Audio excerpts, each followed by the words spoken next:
Hello, this is Craig Johnson, the New York Times bestselling author of the Walt Longmire Mysteries and the basis for the hit Netflix drama Longmire. But right now, you're listening to Doug Dahlgren Show on ArtistFirst Radio.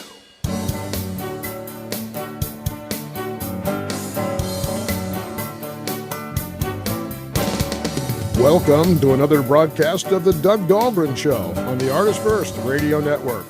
All past broadcasts can be downloaded free and on demand. Visit the archive sections at ArtistFirst.com. And now here's your host, Doug Dahlgren. And good morning. Welcome to the show. I want to thank Craig Johnson and Scott, of course, the Z-Man up in Ohio, for helping us get started this morning. Now, I am Doug Dahlgren. I'm a writer of fiction. Plausible fiction, I like to call it. And you can learn more about me and what I do from my website at www.dougdahlgren.com. Now, I'd like you to make a note of that and do that, but please do that later, because right now we've got some business to take care of. Somebody very important that I want you folks to meet. He's brought us his new book. It's a biography, not only of the main subject, but of an era in our history, our culture, and our music. The 1967 Monterey Pop Festival was intended to celebrate California as the center of the pop music universe. With L.A., the recording capital, and San Francisco, the underground music mecca, the event attracted over 1,000 media types, music agents, and recording executives. The primary concern of organizers was to skillfully bridge the musical divide between pop and acid rock. The event spotlighted many talented artists who performed to crowds of up to 90,000 that were in attendance. The Who, the Jefferson Airplane, Jimi Hendrix Experience, even Janis Joplin wowed the masses. But another voice, a pure force of nature, bridged another divide that had long stood in the music industry. This singer would be remembered for his commanding performance before that mostly white audience. His opening one-word decree, "Shake," lit a fire that would glow brightly for another 18 months and then burn within music for the next 50 years. Our guest is internationally acclaimed author and biographer Jonathan Gould. He brings us his book about this force of nature, the title, Otis Redding, An Unfinished Life. Jonathan, welcome to the show, sir. Thank you, Doug. It's a pleasure to be here. Absolutely great to have you. I know how busy you must be. This book is just out, isn't it?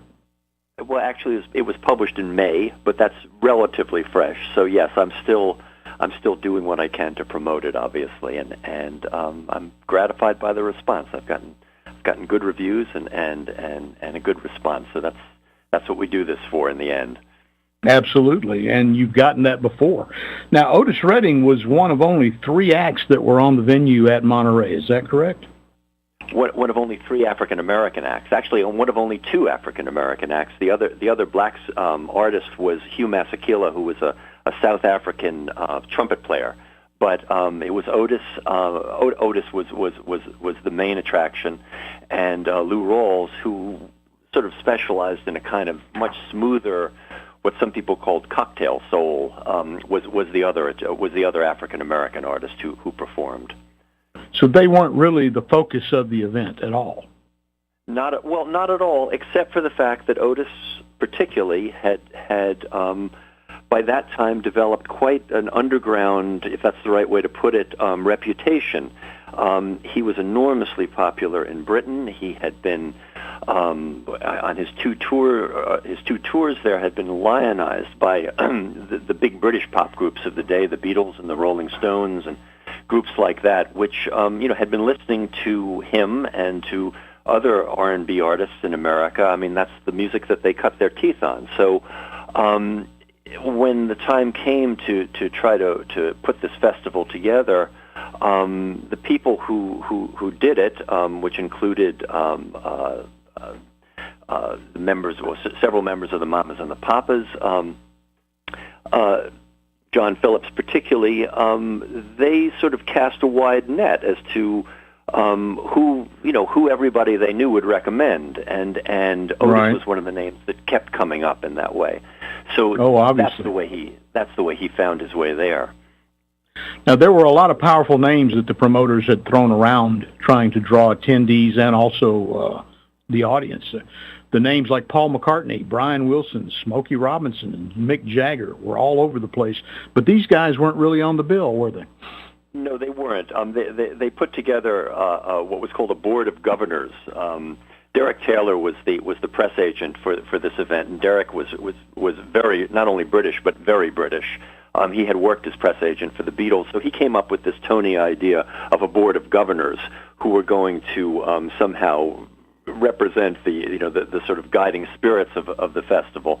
But those, among other people like Paul McCartney, were the people who in this case recommended Jimi Hendrix and also recommended Otis as suitable artists to perform there. Oh, absolutely. There were rain delays and curfew problems and all sorts of things, but when Otis came out, and starting with Shake, an obvious tribute to Sam Cooke, and then he followed that with, as he put it, the song That Girl Took Away From Me. Talk about that a minute. Well, Otis had an R&B hit with Respect, which is a song that he wrote with some help from his road manager, Speedo Sims, the year before, in 1966, and it was a very respectable R&B hit. I think it was a number 4 or something like that on the R&B charts. And then Aretha Franklin, who at that time was not particularly well known. She was an artist on Columbia Records, but she had not achieved anything like the success that awaited her a year later. Aretha developed an arrangement of Respect in which she really sort of transformed the song.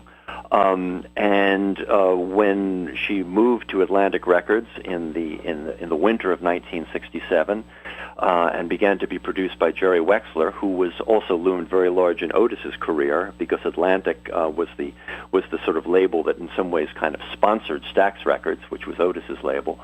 When Aretha moved to Atlantic, one of the songs that she recorded in her first set of sessions there was Respect. And she had been working on the arrangement of it for almost a year with her sisters, her real and figurative soul sisters. And they came up with this extraordinary arrangement, which in some ways turned the song into both a feminist anthem and a civil rights anthem, because the message of the song, of course, is in one word, respect, which was in some ways a one-word abbreviation of what the goal of the civil rights movement was, but also by essentially leaving the pronouns in the song alone, but having it sung by a woman instead of a man. Aretha sort of assumed the prerogative that soul singers had assumed for many years of being the person who's calling the shots in a relationship. And it completely changed the whole focus of the song, that and her extraordinary musical arrangement, because one of the things that needs to be said about Aretha and about Otis and about many of the great soul singers of that generation is they weren't just singers. They were, in many cases, fabulous arrangers. And Aretha was that, and Otis was that, too. Oh, he was. He was. We'll talk about that a little bit later here, because there was an unusual quality to his arrangements. You come from the world of music. You're not only an accomplished researcher and writer, but you are from that world. You are a drummer yourself, is it? I'm a drummer. I started out wanting to have a career in the music business, and I wanted to play in great bands. And like a number of other people of my generation, it didn't exactly work out that way. But I did go quite far in terms of playing the instrument and all of that. But at a certain point, I realized that I wanted to start writing about the music that in many cases inspired me, and learning what I could about it, since playing it and listening to it is a great start, but it's there's a lot more to be learned about it. Well, now, your modesty kind of overwhelms you there. You say you didn't make it into the band. You're known as a studio musician. And today, see, we all know who the Wrecking Crew was, and you may not have been a part of that, but studio musicians were folks that could be counted on to sit down and play just about anything. So I think your reputation precedes you a little bit on that. Were there any recordings you were a part of that we might be recognizing? Most of what I did was what I would call commercial work, which involved whatever came in the door. That is to say, literally commercials, things like that. Because and then again, I played in a number of bands. Unfortunately, I don't think anybody except for the people who heard them at the time might remember in that sense. Well, again, you're being overly modest, I'm sure. What was it, you touched on it a little bit, but what was it that said, you know something, I really need to start writing about these musical icons? Well, in a somewhat complicated way, I got a lot of encouragement to write. And I had always been somebody who, for one reason or another, thought he could write. And one thing that I say to people when they ask me about writing is, a big, and Doug, you know this, I think, maybe even better than I do. There are so many people in the world who have a way with language. There's so many people who are articulate in one way or another, including many people who aren't particularly well educated as far as that goes.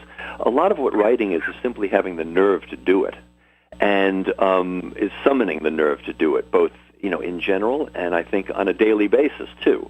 To think that you have something to say. And so I was fortunate in the sense that I had grown up sort of being given that impression, even though I didn't act on it for a long time, or didn't act on it all that much.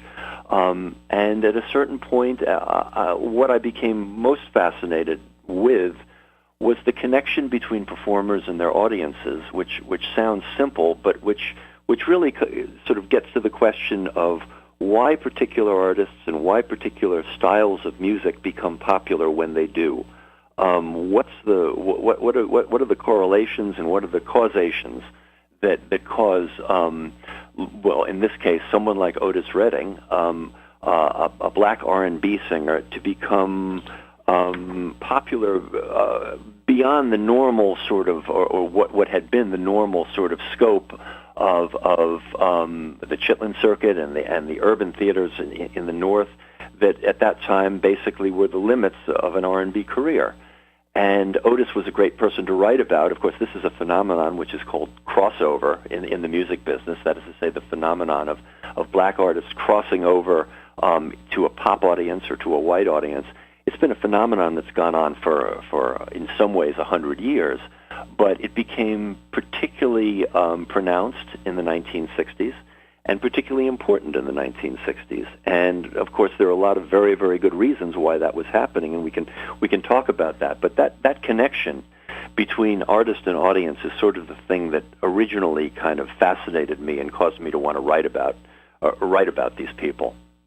And he just happened to be right in the middle of that. Absolutely. Well, he was. He was part of a whole generation of black singers, and I'm fond of saying that they may have been, and when I say that, I mean it's a generation that sort of begins with Ray Charles, who's a bit older than most, and continues with Sam Cooke and Jackie Wilson and James Brown. And then in the 1960s blossoms with Otis and Wilson Pickett and Solomon Burke, and then reaches some sort of a culmination with Aretha Franklin, who's really the first, not the only woman, but the first woman who pretty much outdid them all. I mean, I love all of those singers, but Aretha's has always been in a category of her own for a lot of reasons. But I'm fond of saying that generation of African-American singers may have been the greatest collection of African-American voices that we've ever had, and we'll see if we ever have anything like it again. And here again, there were very good reasons for that. It had to do with not just their upbringing in the black church and the role that the black church played in for children of that generation, but also the particular forms of black church music, of black sacred music, that they were exposed to, that in some ways were quite different from what previous generations of black children learning music in the church had been exposed to. Now, Otis is from Georgia. He was born down outside of Albany, a little town called Dawson, and then his father, they had to move up near Warner Robins for his father to get a job. Is that right? Yes. Essentially, Otis's parents lived in southwest Georgia, which was a very isolated and difficult place to live. Of course, Jim Crow was across the entire South, but in rural places like Southwest Georgia, northern Florida, it was particularly virulent. Otis's parents, their first three children were daughters. They had three daughters in a row, and Otis's father, who I think only had maybe a third or fourth grade education, nonetheless has placed enormous faith in the power of education. And so the reason that they really moved to Macon, in the center of the state, was that there were no black high schools in Dawson, which was the town that they were living in the southwest corner of the state. And Otis Sr., the father, wanted his daughters to go to high school. He wanted them to go to college, and several of them did, by the way. So that's why they moved to Macon originally. Was because there was a black high school there, and that gives some idea also of the whole nature of the family that Otis came from. They were hardworking, church-going. They were a hardworking, church-going two-parent family. And having had the opportunity to speak at some length with Louise, the eldest daughter, who indeed went on to college and went on to get a master's degree, you get some sense of the strength of the parents and of the solidity of his background in that way. You had the opportunity to meet with several of the family members over a period of time, didn't you? Yes, I did. I got to interview Otis's widow, Zelma, who's an extraordinary woman who still lives in Macon in the house that they bought together in 1966, which remains largely as it once was. I mean, there have been some modernizations and things like that, but and Zelma Zelma was sort of the gatekeeper in some way. She was really, I mean, she has been a fierce sort of guardian, I guess is the best way to describe it, of Otis's professional legacy. And to write about him, I really had to get her cooperation, and it took some time to do that. And but you had to earn her trust, in other words. I had to earn her trust. I mean, I'll be blunt about it. You know, I had written a well-received book about the Beatles before that, so I thought I had a bit of a reputation in that regard, and I approached them thinking they'd just be thrilled at the idea of me writing about Otis Redding. And instead their reaction was, well, you know, exactly who are you? And that made, you know, that made some sense, makes sense to me now. It didn't make sense to me at the time. I was pretty rounded you a little bit, didn't it? Yes, it did. Yeah. Well, it's, you know, she's that type of person, from what I understand, and, you know, skepticism. She's protective of the family, protective of her departed husband, and it makes perfect sense. Of course it does. Of course it does. She you know, she once said to me, and she said this in other places also when describing sort of why she has been as fierce about it as she has been in some cases. And she said very simply, she said, I want what my husband lived and died for. And that was his creative legacy, and that was the financial legacy that those songs represent and those records represent. And I think that's putting it about as eloquently and simply as one can. Absolutely. Let's back up to his childhood a little bit. Now, Otis's family was, of course, living in the South in that period you describe as Jim Crow, which was not a pleasant time. The early 40s were tough on a lot of people, to be honest with you. Yeah. And yet Otis did have a cohesive family unit. His father worked hard to support his family. As you said, he moved them to Macon so that there was educational opportunities there for his family. So this was a tight family unit that he came from, and going to church and learning to be involved was really more than just a social life. He may have gone there initially for that, but he did learn music initially by going to church. Is that correct?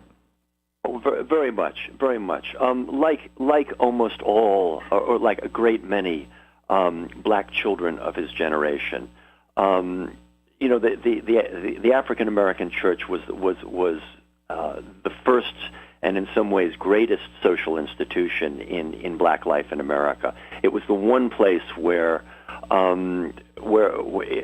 North or South, where black people were free to express themselves as they wished. And of course, it produced a great tradition of preaching, which reached one of its heights in the eloquence of Martin Luther King. But it also produced an extraordinary musical legacy. One of Otis's collaborators, Jackie Avery, who went on to become a successful songwriter, when I interviewed him about this, he said, referring to the black church, he said, "Well, this was their Juilliard." And I think that's a great way to put it in the sense that absolutely. What young children were able to do was to start by singing with a congregation, which we all know. We've all done it in some context or another, whether we're church going or not. We know what it is to sing with a group of people, and of course that allows you to sort of to ease into the idea of lifting your voice in song. And then, in the case of a great many children, like Otis, to then think about standing out. And of course, the other great tradition that came out of the church was, and also came out of some kind of strain of I guess we could say inherent musicality in African American culture, was the quartet tradition, which was both secular and sacred, and quartets sort of became an extremely popular form of amateur singing in the beginning, in the 19th century, in African American communities. There was one commentator in the 1920s said pick any four black children, and the chances are 9 out of 10 that you'll have a quartet in this way, that they'll just be able to fall into sort of harmony with one another. So Otis also began singing in a gospel quartet, which was tutored by one of his neighbors, a man named Carter Jones, who sang in a semi-professional gospel quartet and essentially showed them the ropes in this way. And so, again, singing in church became a way for many black children to stand out. In Otis's case, as soon as that happened, as with many performers, the loop of singing and then hearing people's praise and hearing people's applause in some cases for what you're doing just created this was the feeling that he was looking for. This was the sense of approval that he was seeking in his life, and so he got it on this very simple but very consistent level in church. When did Sister Rosetta Tharpe come into the picture? Well, Sister Rosetta Tharpe was one of the great disciples of Thomas Dorsey, and Thomas Dorsey was he had been a blues pianist. He had played in Ma Rainey's. He'd been Ma Rainey's musical director in the 1920s, but in the late 20s, he had a religious conversion and began devoting himself to writing church music, sacred music. But he brought along, in doing that, he incorporated many of the rhythms and many of the arrangements and forms of instrumentation that came from jazz and blues. Normally people have a tendency to think about the development of black music as being from the church to the secular sphere, from spirituals to blues, but it was much more complicated than that. It went back and forth again and again and again in that sense. And Thomas Dorsey, who really founded what became known as the gospel movement in Chicago in the 1930s, really was instrumental in bringing jazz and blues rhythms, tonalities, and also sort of attitudes in a funny way to black sacred music. Most people who know spirituals know that they're mainly derived from the Old Testament, and they're derived from Old Testament parables for the most part. Dorsey's writing was very different. Dorsey had been a popular songwriter, and he developed this very personalized way of speaking to the Lord. His most famous song is a song called "Precious Lord," which everybody knows, of course, and is one of the most eloquent and familiar gospel songs ever written. But what's important about it is that it was personalized, and so Dorsey spun off a whole set of disciples, and Rosetta Tharpe was probably the most colorful of them all. I say that in some ways she was the Jimi Hendrix of gospel music in the 1940s. She was a guitar player, an excellent guitar player, as good as any blues guitar player of her generation. And compared to Jimi Hendrix by some, wasn't she? Well, in some ways, yeah. Actually, the person that she probably influenced more directly than anybody else was Chuck Berry. That is to say, T-Bone Walker and Chuck Berry, who definitely took aspects of Rosetta Tharpe's guitar style. Anyway, she became enormously popular in the 1940s, although she's largely, I won't say forgotten, but not well known today. She was making $100,000 a year at some point there, which was a tremendous amount of money in those days. And she brought a kind of wild intensity to gospel records. And one of the great gospel standards was a song called "Didn't It Rain." Otis, as a young man, became enormously influenced by Rosetta Tharpe's version of that song, and I would have to think by a lot of her music, because Otis's mother was devoutly religious all along. As time went on, Otis's father also became drawn into the church, not just as a churchgoer, but he eventually became a deacon, and later in the late 1950s became a reverend. So the religiosity in the household was very strong, and I'm sure that I know that they exposed their children to a great deal of gospel music, as well as popular music, by the way. So with the harmonies of the gospel quartet through Carter Jones and then Thomas Dorsey and Sister Rosetta's tonality, I mean, he's exposed to all these different forms of music, which really, you mentioned earlier that he was quite an arranger.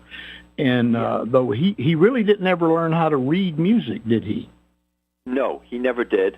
Also extremely common in popular music, white and black. Of course, the Beatles never learned how to read music, or John. Oh, no, that wasn't intended as any criticism. I'm just saying that all the things he was... If anything, I think in a funny way, it has... Many people would say that it was an advantage, because it meant that you had to make you had to make a visceral connection between what you wanted to hear and what you were doing.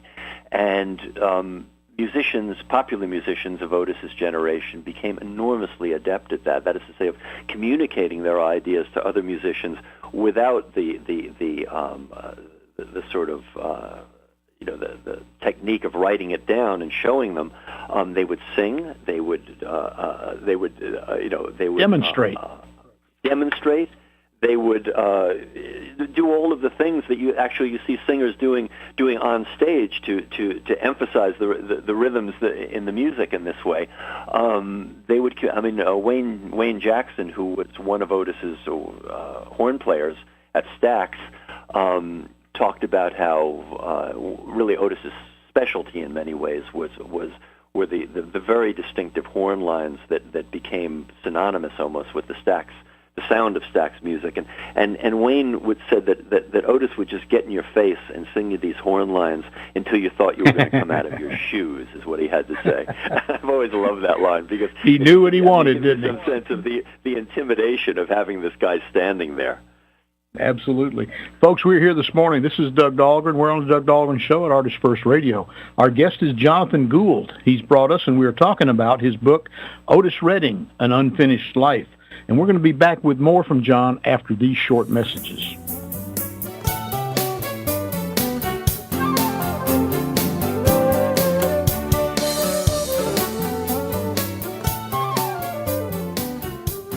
When 4 members of Congress all die within 4 months, each of their deaths appears to be from natural causes. But when mysterious messages begin to appear in the form of quotations from long-dead revolutionary heroes, one reporter sets out to prove the existence of a serial killer. His search discovers dark secrets and an assassin shielded by people who need the very services that only he can provide. The Sun Silas Rising, a novel by Doug Dahlgren, on Kindle or paperback through Amazon.com. This is Rona Simmons, co-author of the book Images from World War II, The Art of Jack Smith. I met Jack as he was spinning tales from his time at sea during the war and then discovered his remarkable art. Together we produced a book of his paintings of World War II battle scenes. It's just released and is a wonderful gift for anyone interested in history or the military. Find out more on my website, ronasimmons.com. That's RONASIMMONS.com. Hi there, this is Fran Stewart, author of 14 books, including the Biscuit McKee Mysteries and the Scott Shop Mysteries. My books are available wherever good books are sold. Look me up at franstewart.com. But right now, you're listening to the Doug Dahlgren Show on Artist First Radio. You are listening to the Doug Dahlgren Show on the Artist First Radio Network. All past broadcasts can be listened to free and on demand. Visit the archive sections at ArtistFirst.com. Now, back to your host, Doug Dahlgren. And thank you, Scott. We are here this morning with Jonathan Gould, internationally known author. He had a book about 10 years ago that is actually everything you'd ever want to know about the Beatles, called Can't Buy Me Love. And he's followed that up with a very intensely researched biography of Otis Redding. The title is Otis Redding, An Unfinished Life. We've been talking about some of the background to this and the story of Otis Redding, and we were talking about Sister Rosetta. And she, like you said, she could play the guitar and was really looked highly upon by all the church members because it wasn't too cool to be earning $100,000 a year playing guitar and then sitting in the pew on Sunday. They didn't really understand that. But we want to bring her back up because she was kind of responsible for Little Richard, and that's a name everybody remembers. Tell us real quickly about that story. Sure. Well, Little Richard, Richard Penniman, also grew up in Macon. He was slightly older than Otis, and he actually got his start in Macon when Rosetta Tharpe played there, and I think it was 1945 or 46. Richard, who everybody who knows something about his personality recognizes that he was a rather extroverted young man, or can imagine that he was a rather extroverted young man, managed to convince Rosetta Tharpe to invite him up on stage at a gospel concert. And Richard later said it was the greatest thing that ever happened to him. That thing I was talking about before, where suddenly a young performer gets the praise and gets the response that they were looking for. Richard got it at that concert, and that sort of set him on the road to wanting to be a singer and eventually becoming a singer. When Richard made it made it big in the mid 1950s, with what was clearly the most outrageous, again in the Rosetta Tharpe tradition, the most outrageous style of rock and roll singing that anybody had heard to date, or R&B singing for that matter. He immediately, by virtue of his success, became the guiding light of the entire Macon music scene. And that affected other young singers who were in Macon at that time, like James Brown, and also, of course, Otis Redding, who Otis really, when he made the shift gradually from singing gospel to singing secular music or singing popular music, he began as a Little Richard imitator. And in fact, he eventually became good enough at it that after Richard sort of summarily retired from the music business in 1958 after having some sort of a religious epiphany on a tour of Australia, his band was at liberty and was actually was playing out of the band called the Upsetters, and they were a wonderful R&B band of the period. They were playing out of Macon, and on several occasions, Otis went out with them, basically in some cases pretending to be Little Richard, maybe, and because in the more isolated areas of particularly the South, there were a lot of people who didn't actually know what Little Richard looked like, and Otis sounded enough like him that they could pretend that it was him, but it also just simply doing his repertoire, and that too was a great boost to Otis's self-confidence, and also sort of set him on. Every musician starts off by imitating somebody else. Often several people, but usually they have one person who's the person that they're modeling themselves on. And in Otis's case, it was Richard. And of course, the other thing that happens with any great singer is eventually they transcend their influences. They transcend the person that they're modeling themselves on. And it took Otis a number of years to do that, but of course he eventually did that in a very big way. You include a bunch of marvelous stories about that era and the impact that radio had on the folks listening to it, and Little Richard and Otis actually winning a number, I think it was 15 weeks in a row, winning a singing contest where he was mimicking Little Richard. But these are stories that are in this book. And folks really need to think about it. Otis Redding, An Unfinished Life. It's just a marvelous collection of that era and what went on. I want to move up to Little Richard's influences were really wider spread than just that little particular Little Richard thing. He had Louis Jordan was another major influence on his life. How different was that? Well, Louis Jordan actually predated Little Richard. Louis Jordan was the predominant R&B star of the 1940s in terms of his chart success and all of that. Nobody's ever come close to dominating the R&B charts the way he did. But the important thing about Louis Jordan is that, two things. First of all, he established the basic sort of instrumentation and sort of form of what an R&B band would sound like. Of course, that era was preceded by the big band era of bands with big horn sections and so on and so forth. Louis Jordan stripped that down to basically a rhythm section and one or two horns, in some cases three horns, but it rebalanced the whole sound of popular music so that the rhythm section was much more pronounced. And the other thing that I think is very important that Louis Jordan did was, the pre-war blues, the blues of what people think of as the country blues and the rural blues, was a kind of tragic, had a sort of tragic outlook on the world for very good reasons. It was a tragic world that these people lived in many cases. Louis Jordan, though, was a city boy. He came from New Orleans and had the outlook of literally of a city person, and he was largely responsible, I think, for ensuring that post-war blues, what we came to call rhythm and blues, did not have a tragic view of life. It had a comic view of life. It talked about emotional yearning and loss and all of those things, but it did it in a context that was that had an appreciation of the comedy of the human condition, and I think that was a critical element in terms of sort of the way that American popular music in general changed, because the other thing about rhythm and blues was that it was distinctly unsentimental.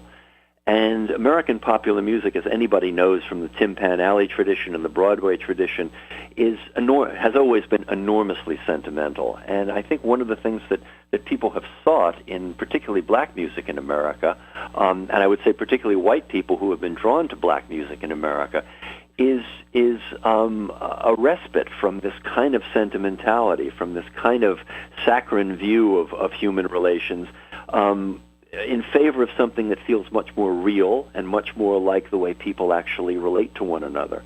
And so that's piling a lot of credit on Louis Jordan, but I think that he sort of catalyzed a lot of these trends that were developing, and in some ways really was the father of rhythm and blues in that sense. And the influences that we've all been talking about here, going back to Carter Jones and Thomas Dorsey and Louis Jordan, all of them Otis Redding is right there paying attention, learning, and developing, whether it was subconsciously or consciously, he's developing that what he wanted sound in his head. Sure. And you described it earlier of getting in the face of the horn player saying, no, this is what I want. And so he knew all this stuff. He's paying attention. I want to get into some other people real quick, and I'm sorry to be rushing you, but we got so much to talk about. Okay. Johnny Jenkins. Tell us a little quick about Johnny Jenkins. Well, Johnny Jenkins was a flamboyant guitar player who lived in Macon, and he and Otis hooked up together in connection with these talent contests that Otis was winning on a weekly basis. Johnny is another person that people have sometimes compared to Jimi Hendrix, not so much on the grounds of the quality of his guitar playing, but on the grounds of the flamboyance of his guitar playing. And Johnny started a band called Johnny Jenkins and the Pine Toppers, and it was completely dominated by Johnny's stage presence.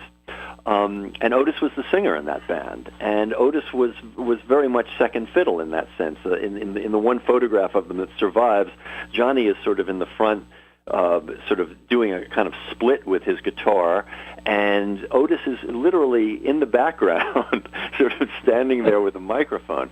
And I think that was the hierarchy of the band as it existed in the early 1960s, when they became something of a very popular group on the fraternity circuit in Georgia and Alabama and related areas. And the important dimension of that needs to be added is the reason they became popular on that circuit was that they were being managed by a young white college boy from Macon named Phil Walden.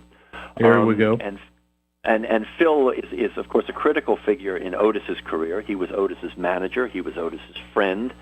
And we could spend an hour merely talking about the subtleties and the dynamics of Otis and Phil's relationship, but we're not going to do that. But what I will say is that Phil was in some ways an archetype of all of the young white boys and girls who were just fascinated by black music in the 1950s, North and South. And in Phil's case, his attraction to black music had an appealing defiance to it, because his father, as he would later describe it, and his father's attitudes, I might add, changed rather dramatically, but Phil described his father as basically an out-and-out racist, was the way he once put it.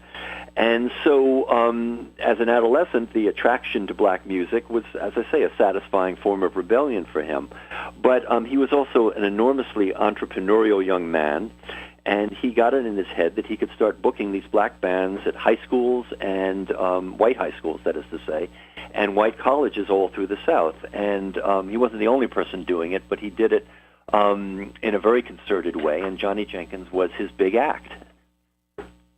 All right, Johnny Jenkins, and of course that leads to the relationship with the singer, who happened to be Otis Redding. Right. Joe Galkin. Tell us about Joe Galkin right quick. Joe was also an instrumental figure in this. He was, everybody who knew him assumed that he was a born and bred New Yorker, but in fact he too had grown up in Macon. His father had been a Russian Jewish tailor who settled in Macon around the turn of the century. Joe had grown up in Macon and then moved to New York at the first opportunity in the 1930s. He played the trumpet, and he played in a sort of sweet swing band called the Tommy Tucker Orchestra, and then he became the manager of the Tommy Tucker Orchestra. And then over the next sort of 20 years, he became a kind of classic Broadway type in the music business of New York City. He was a band manager, and he ran a club called the Melody Lounge in Queens.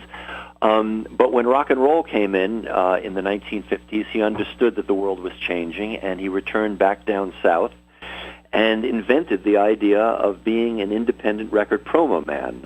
He worked essentially for himself and any record company that would hire him. But his most important relationship was with Atlantic Records, and specifically with Jerry Wexler at Atlantic Records. And so Joe would send, would hear a record that he thought was going to be a hit. He would alert Atlantic to it, and in many cases, they would sign the record or purchase the rights to the record, and Joe would then promote it in the South. And at a certain point, Joe sort of came into the orbit of Phil Walden and Johnny Jenkins and the Pine Toppers.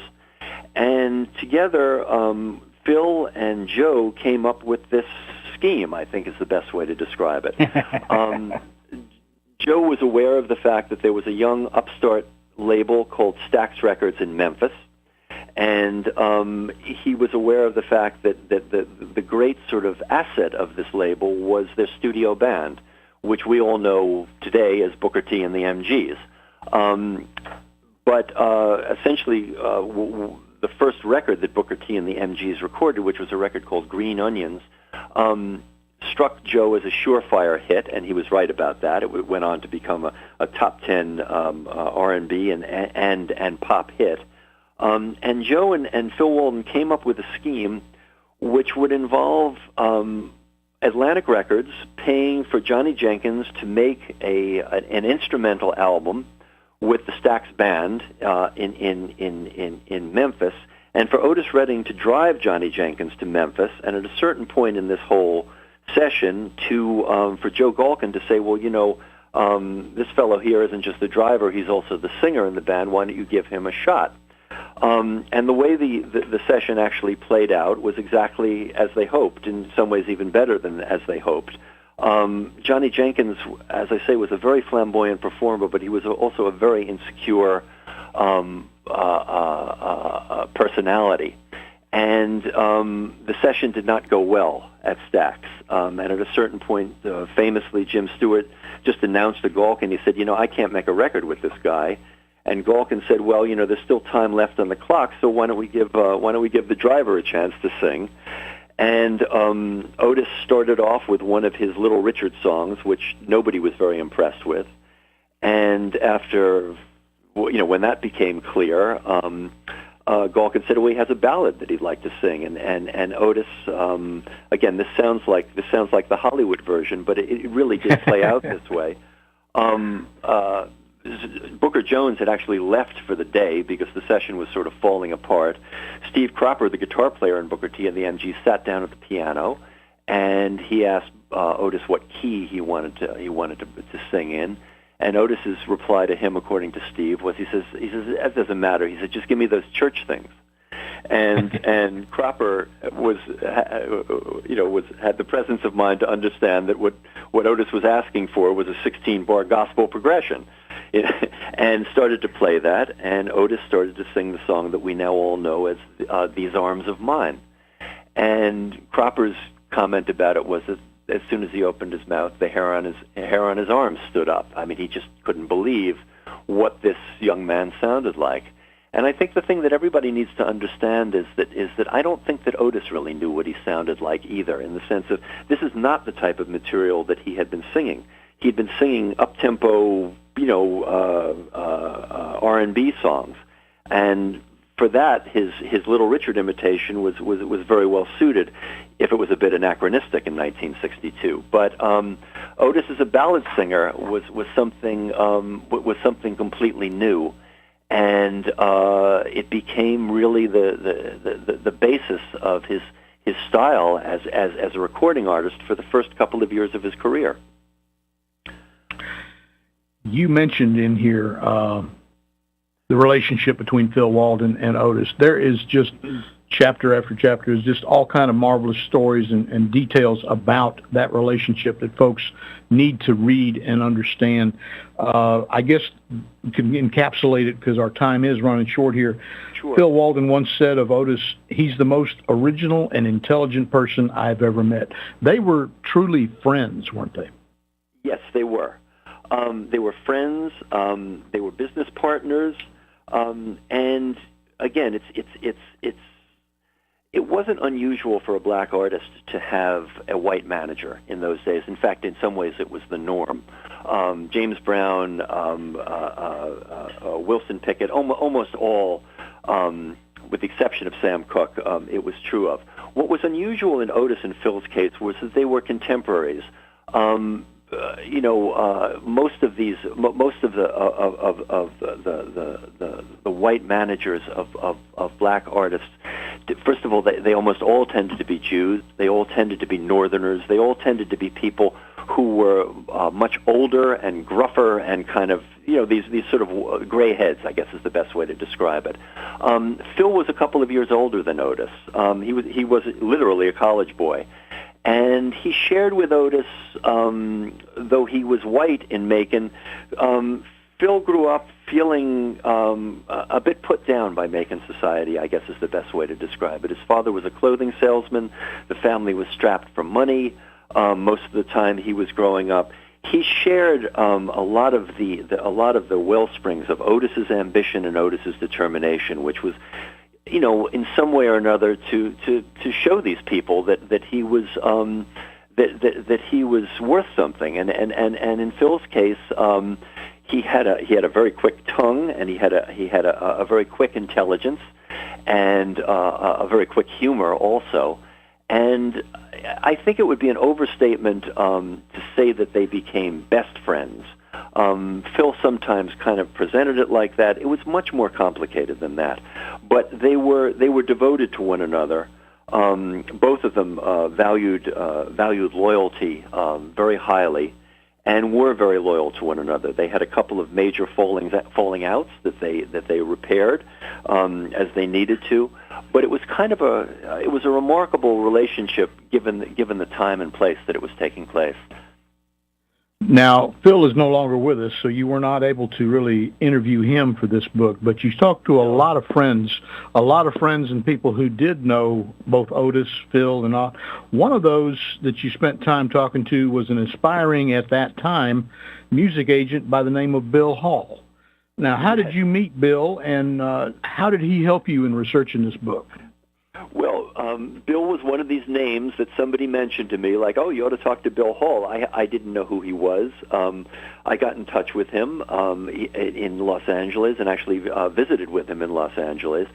And, Bill, in terms of his connection to Otis's career, was only around briefly. He briefly worked for Phil Walden before both Phil and Bill went into the Army, which was, of course, an occupational hazard of people's lives in the early 1960s. Bill came out of the Army, though, and went on to have a very big career as an agent. So, I was able to talk to somebody who not just knew Phil, and Phil and Bill stayed friendly to the end of Phil's life. In fact, in some ways, I think their relationship probably became stronger as they got older. But Bill was able to give me a kind of perspective on the business, on and in some ways on the world, because actually Bill grew up in that same part of southwestern. Bill grew up in Albany, Georgia, which is just a few miles from Dawson, southwestern Georgia. And so he was also able to give me a real sense of kind of the feeling of life down there for blacks and whites, because he's an enormously observant and empathetic figure. So he was absolutely. Books like this depend on resources like that. That's very good. Yeah, he would have been a tremendous resource, and I'm sure he was. Listen, we're up against it here. Your book is marvelous. The book goes in, of course, to detail about the tragic end for Otis, about sitting on the dock of the bay. You talk about how that particular song wasn't really popular with his management team and the folks, and of course it brings to question, would that song have made the airwaves had there not been a plane crash? I think it unquestionably would have. Of course, that's one of the things we speculate about, because it didn't just make the airwaves. It was a number one hit on the pop charts, and people's interest in and people's sympathies play some role in their listening. But I think everybody in the record business knows that if you don't have a great song, you're not going to have a great record. It's as simple as that. And that song was not just a great song, but it was also an amazing it was a departure for Otis and a great leap forward in Otis's songwriting. A transition, yes. Yeah, and that's part of the tragedy of his death, was that this was an artist who was on the verge of not just greater success, commercial success, but clearly on the verge of much greater sort of greater aesthetic success. His music was about to enter a whole new phase, and we have enough evidence from the recordings that he made just before he died to know that. But I have a feeling that Otis, had he lived, would have done what artists like Stevie Wonder and Marvin Gaye went on to do in terms of really understanding and capitalizing on the idea of albums, of making albums rather than singles, that, of course, came to dominate the music business in the 1970s and on. So he was on the verge of something quite extraordinary. Well, there goes the title, too, and that's something that, folks, you want to make sure you remember that, the title, Otis Redding, An Unfinished Life. And it's just a marvelous book. Tell the folks where they can find that book, would you, Jonathan? Well, I always encourage people to buy from independent bookstores because they are the backbone of the book business in America. So if there is a store in your town, hopefully they will have the book, and if they don't have the book, sort of engage in some deferred gratification, go in there and ask them to order it. But if you must, you can always get it from Amazon, obviously. If you must. If you must. There we go. And now listen, I've got and all of the others. I'm going to get my time stretcher out here for a second. Jonathan, talented people like yourself always attract other talented folks. In your case, there's a young lady with tremendous artistic abilities that I'm sure we can twist your arm and get you to tell us a little bit about her. Would you do that, please? Well, quickly, my partner, my muse, is a woman named Lisa Corinne Davis, and Lisa is a painter. She's an abstract painter. She's also a professor of art at Hunter College in New York in their MFA program, and she's been an extraordinary influence on me in all sorts of ways. Including she's one of these people, she spends her time, after all, convincing young artists to get on with their careers, and she played that role with this old artist too. In that sense, she's a motivational factor, but she's also an extraordinarily gifted painter and teacher. And if I may, I would encourage people to go to her website, which is www.lisacorinnedavis.com, and Corinne is spelled Corinne, and look at her work because it's wonderful. It is worth your time. Do that, folks. Again, lisacorinnedavis.com. Check that out. Jonathan, an hour is not enough, my friend. I appreciate you being here. This book is just tremendous. I urge everybody who is not aware of you and your work to look into it. Is there anything that we've left out that you have to touch on before we close down? There's all sorts of stuff we've left out, but we don't have to touch on it because all anybody can do in this situation is give people a taste for the book. And Doug, I want to say that this interview has been a pleasure, and hopefully will entice enough people to follow up on it to read the whole story in that sense. Well, goodness, I thank you. And again, we really enjoyed getting to know you, getting to know about this book, and getting to know facts we did not know about Otis Redding. And that's the important thing. People think they're a fan and that they know this man. You don't know this man until you've read this book. It's really eye-opening. It truly is. What you working on now, real quick? Well, I have to figure that out, and I have a couple of different possibilities. But it takes me a long time to write these books. So I need to choose wisely because the last thing you want to do is pick a subject and get 2 years into it and decide that you're tired of it. And so I'm really kind of trying to be very careful about what I commit myself to next. But it will probably almost undoubtedly be a music-related book. And the question is, which artist do I want to live with for the next 3 or 4 years? Yeah. Well, folks, there you have it. You have been introduced to author Jonathan Gould. Again, the book is Otis Redding, An Unfinished Life. I'd love for you to look it up. Go get that book.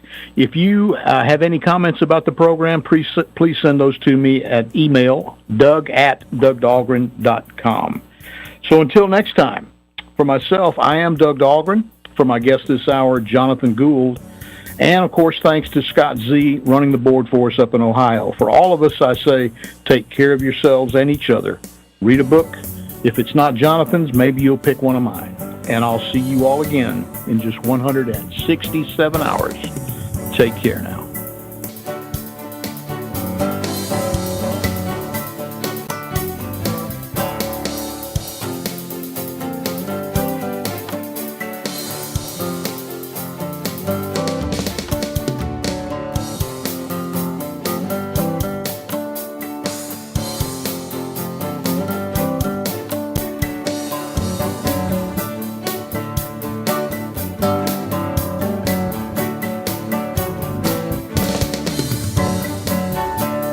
We hope you've enjoyed this broadcast of the Doug Dahlgren Show on the ArtistFirst Radio Network. Our theme music is composed by Mr. Wig Nelson. All past shows are available for free downloading. Visit the archive sections at artistfirst.com, and we'll see you next week.